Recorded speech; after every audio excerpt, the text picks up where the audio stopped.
ولی کے پہچاننے کے لیے کرامت شرط نہیں ہے، کرامت ایک ذریعہ ہے، ضروری نہیں ہے۔ کتنے اولیاء ہیں جن کی کرامات ہمارے تک نہیں پہنچی لیکن وہ اللہ کے ولی ہیں۔ سب سے بڑے ولی اس امت کے صحابہ تھے، ان میں سے کتنے کی کرامات ہمارے پاس پہنچی ہیں لیکن ہم انہیں اللہ کا ولی مانتے ہیں۔ تو یہ کوئی شرط نہیں ہے، شرط ایمان اور تقوی ہے، اور باقی احادیث میں مختلف ان کی علامتیں بتائی گئی ہیں۔ الذین اذا رأوا ذکر اللہ، ایمان اور تقوی سے متصف بندگان خدا کی ایک علامت یہ ہے جب تم ان کی صحبت میں بیٹھو تمہیں خدا یاد آ جائے، اللہ کی یاد آنے لگے۔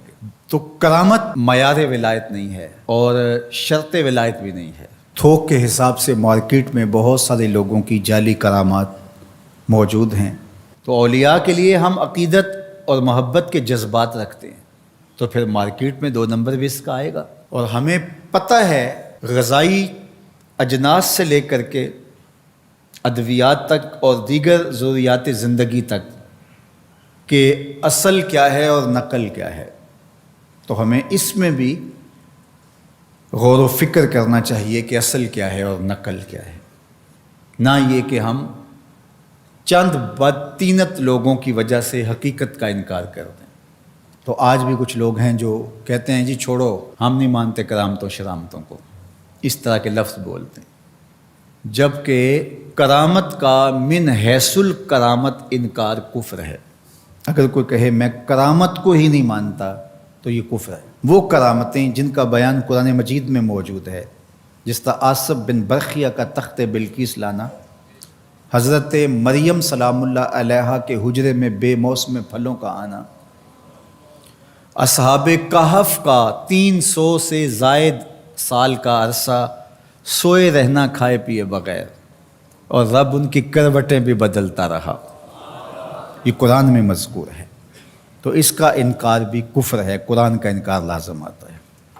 اگر کسی کرامت کا بیان حدیث متواتر میں ہو تو اس کا انکار بھی کفر ہے، لیکن ایسی کوئی کرامت نہیں جس کا ذکر حدیث متواتر میں ہو۔ البتہ احادیث مشہورہ اور احادیث احاد میں کرامات کا بیان موجود ہے، تو ان کا انکار بھی گمراہی ہے۔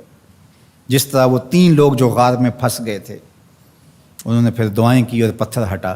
جریج کا واقعہ موجود ہے، صحابہ کی کرامات موجود ہیں، حضرت عمر کے رکے سے دریائے نیل کا چلنا، اس طرح جو مسلمہ بزرگ ہیں ان کی کرامات کا انکار کرنا محرومی ہے۔ لیکن یہ بات بھی ذہن میں رکھے کہ کرامت اللہ کی طرف سے بندے کو دی جانے والی ایک عزت ہے، لیکن ولی کی زندگی کا مقصود رضائے الہی کی طلب ہے، کرامتوں کی طلب نہیں۔ لیکن عمومی طور پہ ہمارے اسٹیجوں کے اوپر اولیاء کے حوالے سے جو بات کی جاتی ہے، بس آپ سننے کے لیے بیٹھے ہیں اور خطیب صاحب نے کان پہ ہاتھ دھرا اور 2-4 کرامتیں سنائی اور چلے گئے، معیار بتایا ہی نہ، جس کے نتیجے کے اندر بہت سارے عوام اس سے غافل ہوتے ہیں۔ میں اللہ کا شکر ادا کرتا ہوں کہ ہم نے ہمیشہ اس بات کا التزام کیا ہے کہ لوگوں کے سامنے پوری تصویر رکھیں، کیونکہ مجھے اس بات کا احساس ہے کہ آپ لوگ کتنی محنت کر کے کہاں کہاں سے چل کے آتے ہیں۔ پورے پاکستان میں بلکہ پوری دنیا میں ہم جہاں گئے ہیں، ہمارے سامنے جو لوگ آ کے بیٹھتے ہیں زیادہ تر طبقہ باشعور لوگوں کا ہوتا ہے، تو پھر ہماری ذمہ داریاں اور زیادہ بڑھ جاتی ہیں کہ ہم جو ہے وہ ان کے سامنے وہ بات کریں جو بات کرنی چاہیے۔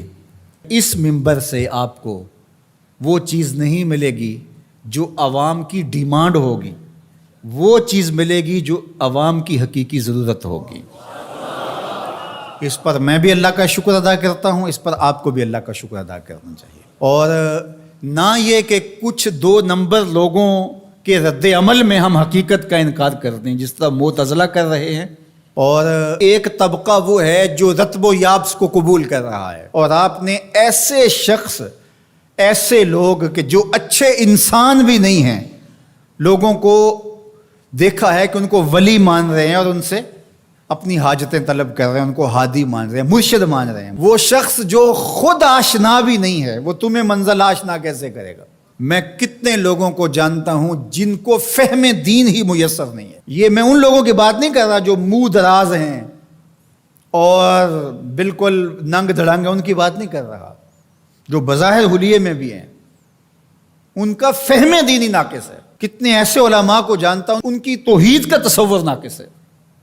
تو یہ بدبختی ہوتی ہے. اب وہ کیا کسی کی رہنمائی کریں گے؟ جو خود ڈوب رہا ہے وہ کسی کا ہاتھ کیسے پکڑے گا؟ لیکن عوام ظاہر ہے ان کے گرد آئے اور ان کا کاروبار چمک رہا ہے، اور کرامتیں ہیں کہ تھوک کے حساب سے بنتی ہیں، اور پھر اس کی مارکیٹنگ کرنے والے بھی ہوتے ہیں، اور پھر اسی بنیاد پر ہی جو ہے وہ ان کا سارا سلسلہ چلتا ہے. اللہ کے ولی یہ نہیں چاہتے کہ ہماری کرامات ظاہر ہوں اور لوگ ہماری طرف لپکیں ہماری کرامت کی وجہ سے. یہ نہیں ہے. الکرامات حیض الرجال. جس طرح عورتیں ایام میں مخصوصہ کو چھپاتی ہیں، اللہ کے ولی بھی چھپاتے ہیں. وہ نہیں چاہتے کہ ہم اس حوالے سے جو ہے وہ پہچانے جائیں. باقی دور موجود کے اندر کسی صالح متقی شخص کی کوئی ایسی بات سامنے آئے تو شریعت کے میزان پہ پرکھا جائے. اگر وہ شریعت سے متصادم نہیں ہے تو مان لینے میں کوئی حرج نہیں ہے. لیکن اگر کسی کی سمجھ میں نہیں بھی آتا تو فرق نہیں پڑتا. لیکن کسی ولی سے کوئی دشمنی نہ رکھے. جو کسی ولی سے دشمنی رکھے تو اللہ فرماتا اس کا میرے ساتھ اعلان جنگ ہے، تو وہ پھر شخص محروم کر دیا جاتا ہے.